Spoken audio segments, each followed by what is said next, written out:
Early trauma disrupted our experiences as children and made us misperceive. And this way, we didn't learn a ton of lessons and still carry these unhelpful beliefs as adults.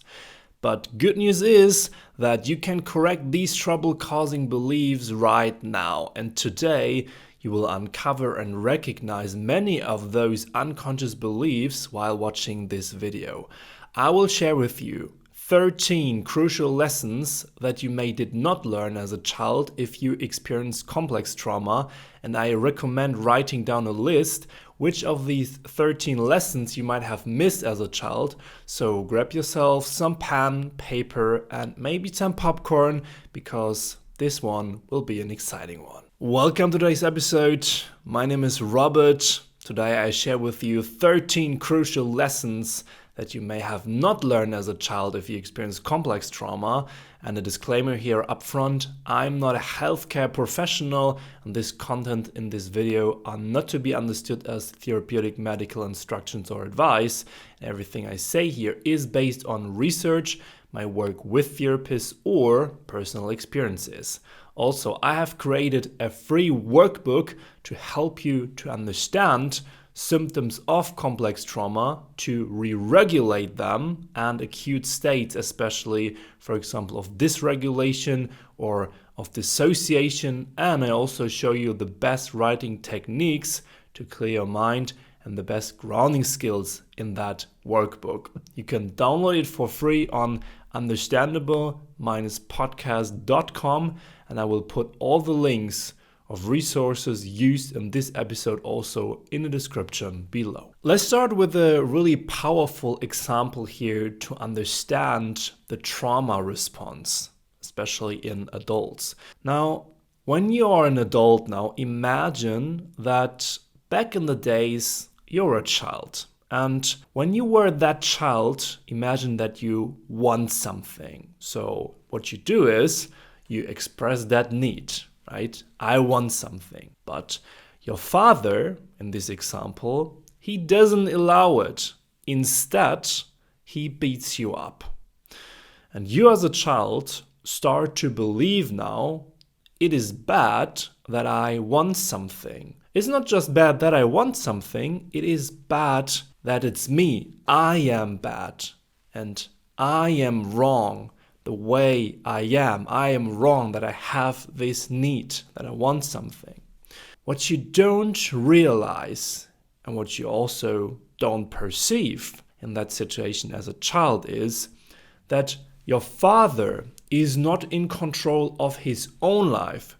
Your father has previously used substances and is completely emotionally unstable. What you do is you misperceive. Right?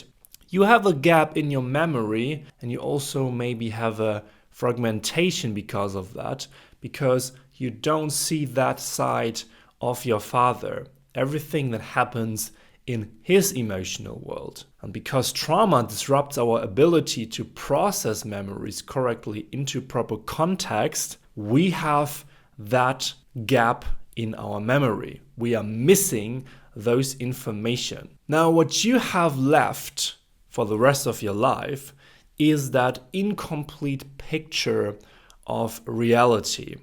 And this is what I mean here by those unlearned lessons.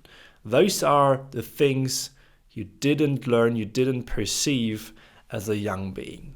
Those situations I just explained to you are a classical example for how complex trauma in childhood may form.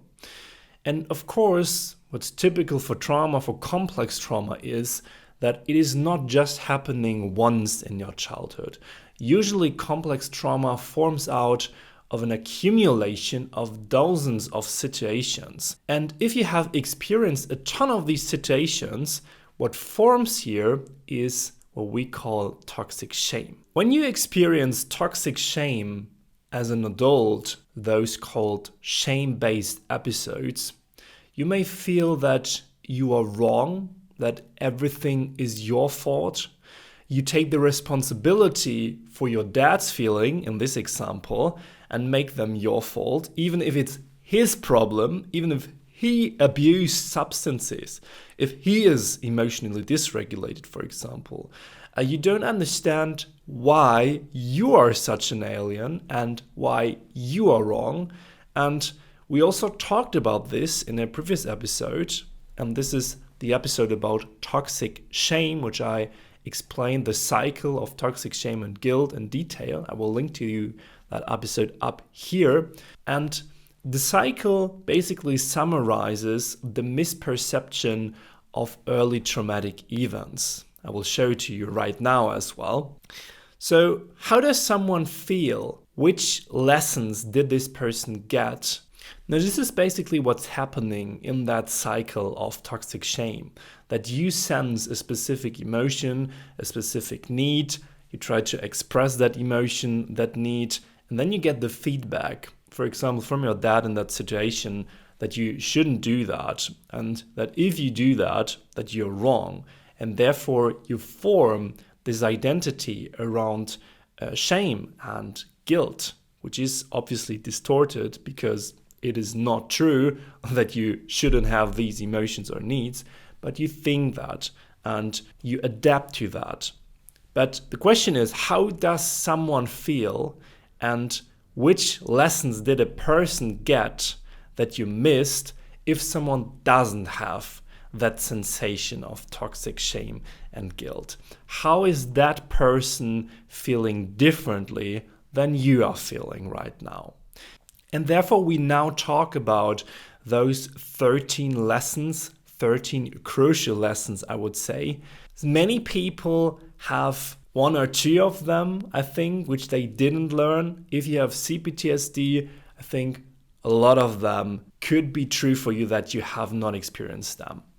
Now let's start with number one, which is, it is not your fault. It is not your fault that your parents were angry at you in the end. It is not your fault that you had needs, that you wanted things, or that you have behaved in a specific way. All the abuse, the neglect you experienced, that was all not your fault, and you were not responsible for the actions of others. Remember that. Now, the main problem around that lesson, if you have not learned that, is that there is a persistent self-blame. There is this guilt that you still believe today when you think about those situations you experienced back then, or when you experience flashback situations in your current relationships, for example.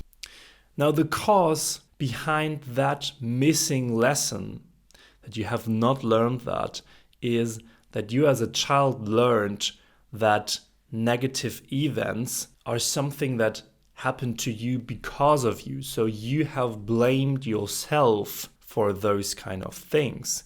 And why did you do that? Oftentimes it happens because the child wants to maintain control over those situations which are really painful, which can be a threat to them. So they create this illusion of control by feeling ashamed, because this way they can interfere with that situation. They don't know that dad has the problem, that their mom has a problem. No, they try to identify, what am I doing wrong in that situation? What is my fault here? And this self-blame can persist up into adulthood. Lesson number 2, your emotional strategies are protection mechanisms. Emotional strategies like emotional dysregulation, for example, are not flaws of your character. They are protection mechanisms. If you today as an adult, for example, hide specific emotions, or you dysregulate regularly and you feel ashamed for that, then you feel that you are wrong because you do that and judge yourself for reacting that way, especially too if you dysregulate regularly. Then this is because you don't understand that these things are adaptive strategies to cope with early trauma. These things, dysregulation, dissociation, They don't make you weird. They're not flaws of your character in any way. And it's even better, they show that your nervous system, because this is where it's coming from your neurological system, it reacts in a healthy way and tries to protect you. This is what your body actually is doing there. So the cause behind those mechanisms, and that you didn't understand that those are good things, good signals from your body, is that you have those things such as dysregulation, dissociation, for example, because they're survival mechanisms. They're a response to a chaotic or unsafe environment, and these responses are automatic protective measures rather than conscious choices. And this is what you may have not understood so far, so you can stop blaming you for having these reactions and just accept them as a natural pattern, as a natural reaction of your body. And that's a good transition to lesson number 3, that you can trust your body and mind here. Now, you deserve to trust yourself. Easier said than done, I guess. But what you have to understand is your mind and body are usually always right. Okay? They know best what is good for you and what is not good for you. And if you experienced a trauma history, for example, then you may have learned that you shouldn't trust yourself, that you shouldn't trust your body and mind. Okay? Maybe your parents told you that you're too sensitive, or you are too inattentive, or you're too weak, or you shouldn't do that, or whatever. You get the point. This way, when you've heard that a lot, you didn't learn to appreciate that your body and mind were trying to protect you when sending you signals, especially when their responses seem maladaptive now, right? Now, why can you trust those responses of your body and mind? Because they are developing responses, for example, hypervigilance, dissociation, dysregulation, to protect you against further harm, because this is what happened to you as a child.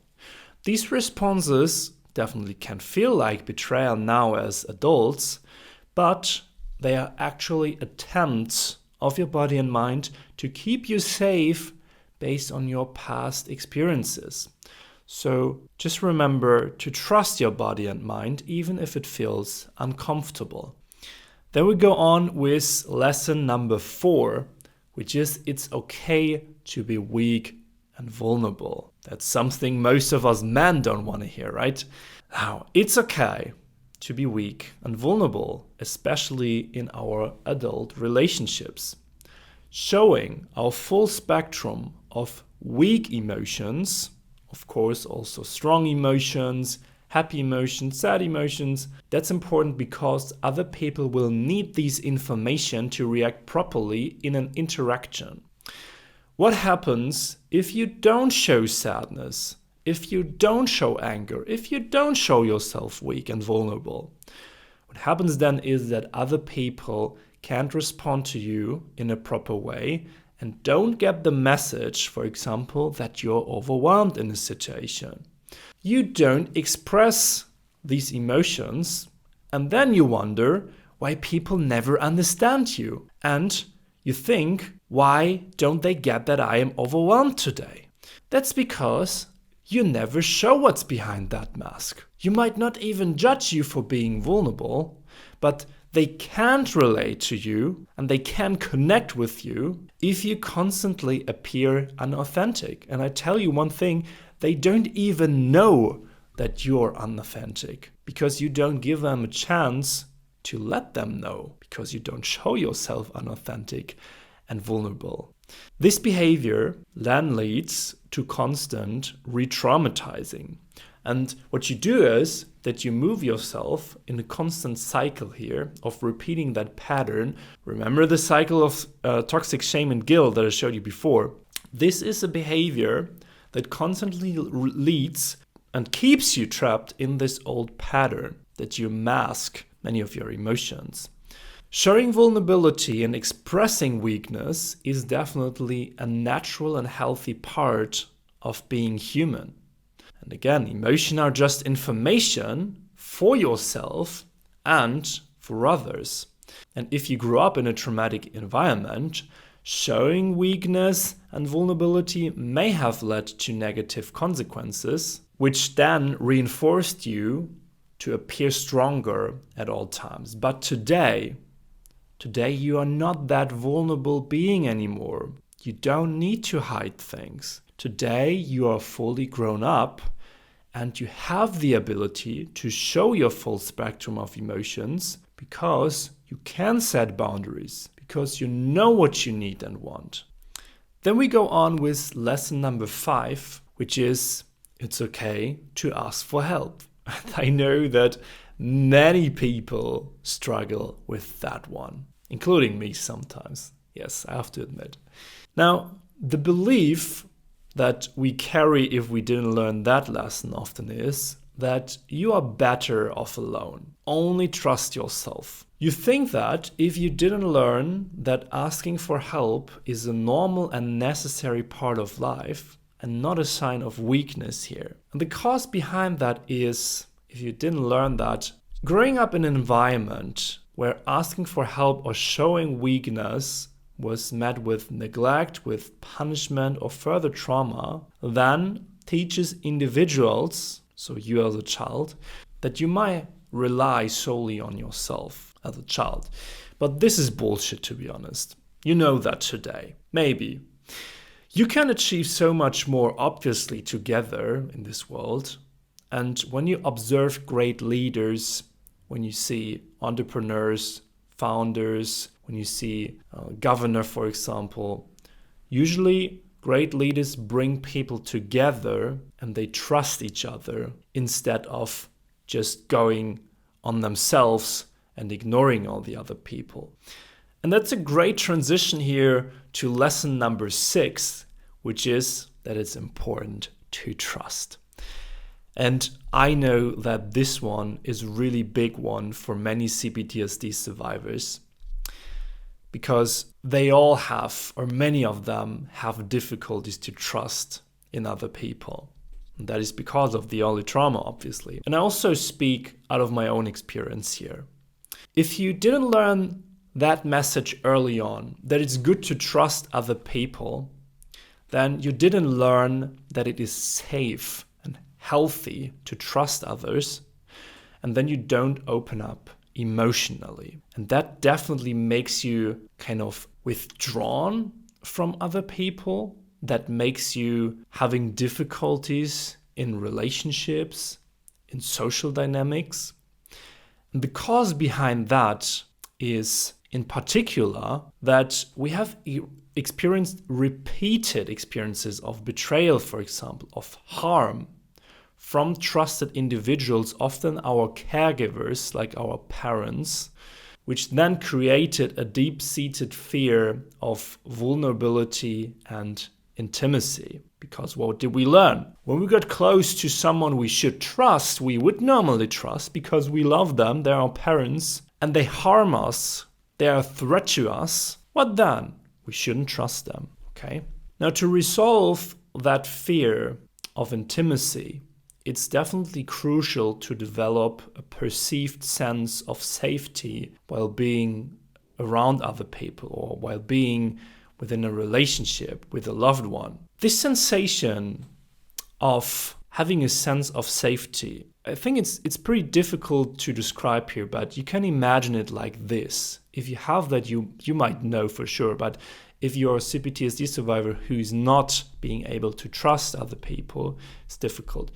Now, when you are with your partner or when you're with a good friend, you can try to imagine that this person is holding you securely, and don't get that wrong, like your mother or father. Now, if you imagine that this person might hold you like your mom or your dad would hold you, then this person, and you understand that when you feel that, will be there for you. This person will make you feel safe when you feel weak and overwhelmed. It's definitely just an exercise you can do within your mind. But if you really get to this point where you sense that closeness to another human being, I do not talk about romantic closeness. I just talk about the feeling of being held, the feeling of being close to someone, feeling safe around someone, being able to trust someone, right? If you do this exercise within your mind, then you might slowly have the ability to trust more, to have more trust into other people. Try to do this exercise when you are with other people. For example, you can do that in your mind, in a restaurant. You can do this on a sofa, when sitting in a park. And you can try to experience this calming sensation of closeness and trust here. It's definitely a lot of practice if you have missed this 6th lesson, but it's also doable if you practice this a lot. I think I will also do some specific content on that exercise, on this topic of trusting on my school platform, which I'm planning right now, which I will announce here in the near future when it's ready. So definitely subscribe to the channel so you won't miss it and you won't miss those future exercises. We go on with missed lesson number 7 here, which is that it's crucial to communicate emotions, needs, and boundaries. That's my favorite one. That's my absolute favorite one. And I talked about that quite a lot here on the channel. I think that's really one of the biggest difficulties for people who have experienced early trauma, to understand that it's okay to communicate, as I said, the full spectrum of emotions, but also your needs, setting clear boundaries instead of constantly abandoning yourself. If you didn't learn to express your needs, emotions, boundaries, then you didn't learn that this is absolutely essential for healthy relationships and self-care. Okay, is that clear enough? I think so.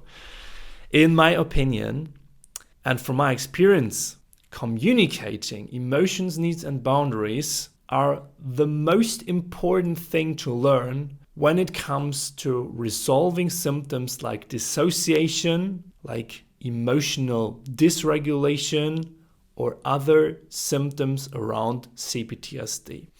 And I think that because those things, communicating your emotions, needs, and boundaries, make you reconnect with yourself again. And that is absolutely a life-changing thing here for you if you've experienced complex trauma, because traumatic experiences often involve having your own boundaries violated and needs ignored or emotions not communicated. And that led to a big disconnect from yourself. And this disconnect then causes those symptoms like dissociation, somatic symptoms, etc. Now, if you want to start working on that now, we have a great exercise to learn to formulate your emotions, also using the emotion wheel. And it's in our free workbook, which you can download at understandable-podcast.com. I link that to you in the description below as well. Sign number 8. It is normal to be not attentive while dissociated. That's a specific one. But for some people who dissociate, it's a big one, it's a big deal, because they may get that feedback from time to time from other people that they somehow are inattentive, that they are careless, that they don't care, that they are not interested, and they are somehow rude or respectless. But what actually happens there is that they're dissociated. And what you have to understand is that dissociation is a response of your nervous system that makes you feel freezed, that makes you feel numb, and that makes you disconnect with your own body. While a dissociative episode, while you're in that, you don't process perceived experiences and memories accurately. So that's totally normal and okay if you then are less attentive, because that's a logical conclusion here. You might still feel abnormal or ashamed for experiencing dissociation or memory issues here, especially when people around you constantly tell you that you appear forgetful or inattentive or careless. But that's just because they might interpret your dissociative states as character flaws, or that you don't care and they don't understand what's actually going on with you. It's also super difficult to explain a dissociative episode to someone else if they have never experienced that. And I think it's also pretty difficult to recognize them yourself, because you are dissociated, you are disconnected from yourself. So it's totally okay to appear that way, okay? During dissociation, you just are disconnected from yourself. So summarized, dissociation is a common protective mechanism, a response to early trauma, which helps you to cope with mentally escaping from the painful reality that you might have experienced early on. So it's a totally normal reaction to abnormal circumstances, which comes up when you are triggered, when you experience a flashback. Lesson number 9, you are not your triggers and protection strategies. Many adult trauma survivors believe that their reactions and strategies like dissociation, avoidance, procrastination, emotional dysregulation make up their true personality. But that's actually a false belief here. Tim Fletcher, for example, describes that phenomenon as the creation of a shame-based self, or the inner critic here. And what you didn't learn is to differentiate between your trauma responses and your true inner self. Now, you're confusing your trauma responses here with one's true identity. You think, I am somehow someone who dissociates constantly. So there is dissociation in me. There is dysregulation in me. No, those things are trauma responses, but they don't make up your character. They don't make up your identity. If you experience these responses so many times, your trauma responses, hypervigilance, avoidance, procrastination, dysregulation, they can definitely overshadow your authentic self, and therefore it's difficult to distinguish between the two. But even if it appears that they are your identity, they're actually not. Lesson number 10. Yes, 10 lessons here. Procrastination can be a strategy to manage a trauma response. People who procrastinate usually believe that it's their personal failing or laziness that they do so. This is bullshit. Procrastination can be a way to avoid the overwhelming feelings associated with trauma. You have to understand that. It's a coping mechanism, procrastination, to manage stress and anxiety, and not a reflection of one's ability or worth. If you, for example, constantly procrastinate reading your mails or your messages, then you may do this because you're afraid of what people might write to you. You may be afraid of getting bad news here, that you have made a mistake, for example, at work, or that someone is upset with you. And maybe your father have always shouted at you and being angry when you made a mistake as a child. That may be behind that an anxiety to read all your messages. If you now postpone reading your messages and emails, then you are not actually wasting time as you would think, or as you would judge yourself for. No, you are trying to regulate the underlying fears during that time. Now you can try to see procrastination not as I wasted 5 hours of my day not replying to my mails or messages, but see it more as I spent 5 hours around regulating myself, which is actually a positive thing. Sign number 11. Kind people can do bad things. This is, for example, something that I also didn't learn early on, which is still, for me, pretty difficult to figure out quite often. Now, what you have to understand here is that, yes, kind people can do bad things. No one is perfect, and everyone is somewhere on a spectrum, okay? Every human being is highly complex, and every human being is capable of both kindness and harm. People who didn't learn that message often struggle with some kind of black and white thinking that either idolizes or demonizes people. But our world is not black or white. Everything and everyone, as I said, is somewhere on a gray tone. Now, first of all, this behavior is super typical and super common for people with CPTSD because trauma often involves betrayal by trusted figures, leading to difficulties in an understanding that people can have both good and bad qualities. In this reaction, this black and white thinking is like a protection mechanism to obviously, again, avoid future harm by potential partners or by other people around. And often this belief also leads to relationship challenges and the fear of commitment, which I explained to you in this episode. I'll link to you up here in the description below. And a core message that is around that my therapist taught me during a hypnosis session is that she told me, Robert, your parents will always love you.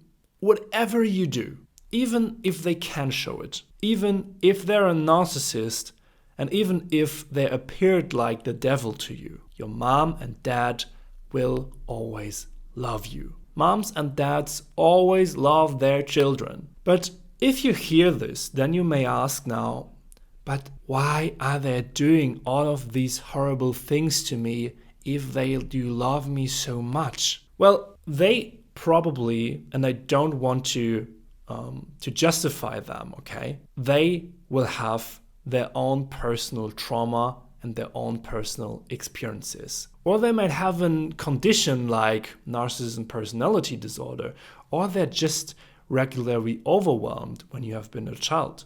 They never learn to regulate themselves, obviously. And you don't need their feedback anymore, honestly, to know that you are loved. Lesson number 12. You have the strength to defend yourself if necessary. If you haven't learned that lesson, then you didn't learn that you have the right and the power to assert your needs and defend your own boundaries whenever necessary. Then you might feel that you're at the mercy of something or someone else. Now, repeated experiences of being overpowered or silenced in traumatic situations can lead to a learned helplessness. And this 12th lesson can be an absolute life changer if you struggle with constant anxiety around other people or in relationships in general. Because if you didn't learn to set clear boundaries, you will feel at the mercy of others and you will feel absolutely helpless again and again. But why don't just set boundaries then, you might ask? Well, for setting boundaries, the emotion of anger is necessary. But maybe your dad and your mom were angry with you very often when you have been a child. You may have told yourself, and that is the lesson you learn instead, that being angry is wrong. Anger hurts other people. I don't want to be like my mom or my dad. What you did is you learned to suppress the emotion of anger. But anger again is necessary to set boundaries, so you can't defend yourself if necessary. And I talk out of experience here because I have absolutely the same problem here. And therefore I can definitely empathize with this situation. And it was so easy for me to put that cycle here, why you can't set boundaries and why it's also difficult for me. Because you see, when someone crosses your boundaries, then you normally would react with anger. But as you learned, this is the belief you have right now, anger is not okay, and yet you don't want to be like your dad, like your mom, therefore you suppress anger. and you mask it. There is inner shame and guilt around that anger because you feel ashamed that you have anger, that you are like your mom or your dad, that you don't want to be like. And therefore you think, well, then I must be wrong. I must be wrong because I am like them. But when you can't express that anger and you can't set that boundary, when you feel shame instead, then you feel helpless. You feel unprotected and at the mercy of others because you completely avoid to protect yourself. And therefore, what you do instead is you withdraw because when you're alone, you know that you can re-regulate your state. Then you reconnect with another person again until someone crosses your boundaries again. What I will do here is I will do a full episode about boundaries in the future where I explain that cycle of why you can set boundaries again in detail. Definitely subscribe to the channel here so you won't miss that video. And then we go to the last lesson here, number 13, which is you are good the way you are. Yes, and I mean that. You are great the way you are if you watch or listen this right now. And of course, this final lesson is one that many people out there haven't really learned in their childhood. I think, in fact, most of us don't really see ourselves as inherently worthy and good, independent of others' opinions or of trauma history. But I truly don't really know if we can ever feel entirely good enough, honestly. Maybe in a perfect world, which we don't live in, of course. But I also honestly don't think that it's actually completely necessary because we are human beings and we are constantly reminded of our flaws and things we may have done wrong. So it's okay to have flaws and it's okay to make mistakes. I think that is the lesson. And I just want to remind you that nevertheless, you are actually good the way you are. Even if you do mistakes, even if you are having flaws sometimes, whatever other people say, just remember that you are good the way you are in general. And now some final thoughts from my side here. Now, if you have written down or recognized yourself in 1 lesson, 5 lessons, 10 lessons, all 13 lessons, everything you have learned about yourself now, everything you have digged out of the deep unconsciousness is a great step forward and a great step to better understand yourself now on that journey. Remember that everyone is still different. You might share some of those lessons. Maybe you didn't share all of them, but that's also totally understandable. That's totally okay. And if you now go on with your life, if you just close this video or stop listening to the episode, I just want to say to you that start with one of those beliefs. Don't overdo it, don't overthink it. Start with one belief, with one thing you would like to change, with one thing you would put more awareness to now in the future, when your life, when your day goes on now. And without further ado, thank you for listening to today's episode. Thank you for watching this video. If you want to support the podcast, subscribe to it here on YouTube, Apple Podcasts, or Spotify. And I see and speak to you in the next episode. Have a great day.